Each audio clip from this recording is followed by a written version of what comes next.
ভারতের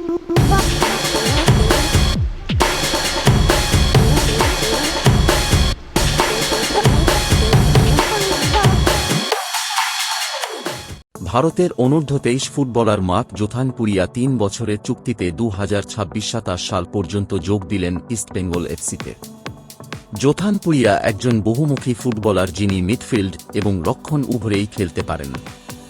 ইমামি ইস্টবেঙ্গল এফসি পরিবারে জোথানপুরিয়াকে স্বাগত জানিয়ে ইমামি গ্রুপের কর্তা বিভাস বর্ধন আগরওয়াল বলেছেন, মার্ক ভারতের সবচেয়ে বহুমুখী তরুণ খেলোয়াড়দের একজন এবং আমাদের দলে একটি মূল্যবান সংযোজন।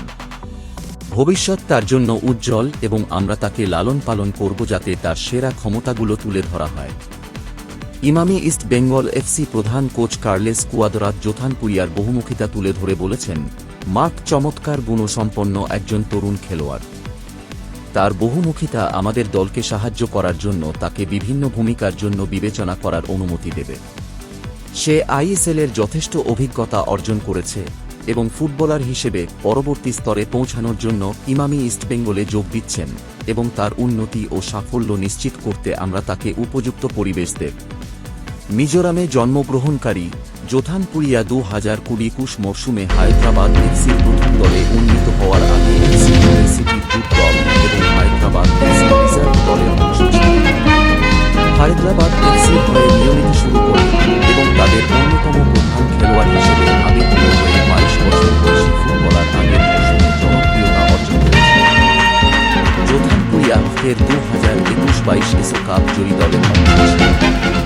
জোথানপুরিয়া গত মরশুমে ২৪টি ম্যাচ খেলে এর মধ্যে আইএসএলে ১৮টি, কলিঙ্গা সুপার কাপে ৩টি এবং ডুরান্ট কাপে ৩টি নিয়ে মোট ১৯৭১ মিনিট খেলেছে। প্রাথমিকভাবে একজন মিডফিল্ডার, জোথানপুরিয়া নির্বিঘ্নে লেফট ব্যাক পজিশনের সাথে খাপ খাইয়ে নেন, যেখানে তার ধারাবাহিকতা তাকে এই বছরের মার্চে মালয়েশিয়ার বিপক্ষে ম্যাচের জন্য ভারতের অনূর্ধ্ব-23 দলে জায়গা দেন।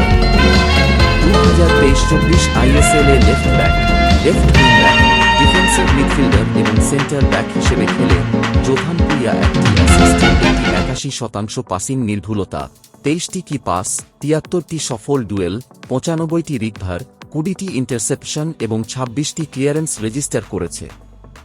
১৮টি ম্যাচে ২৪টি সুযোগ তৈরি করার পাশাপাশি উচ্ছ্বাস প্রকাশ করে জোথানপুরিয়া বলেন, ইস্টবেঙ্গলের মতো বড় ক্লাবের হয়ে খেলা যেকোনো ভারতীয় খেলোয়াড়ের জন্য স্বপ্ন। কলকাতা ভারতীয় ফুটবলের মক্কা এবং আমি ইস্টবেঙ্গল সমর্থকদের কাছ থেকে আশ্চর্যজনক সমর্থন অনুভব করার জন্য অপেক্ষা করতে পারছি।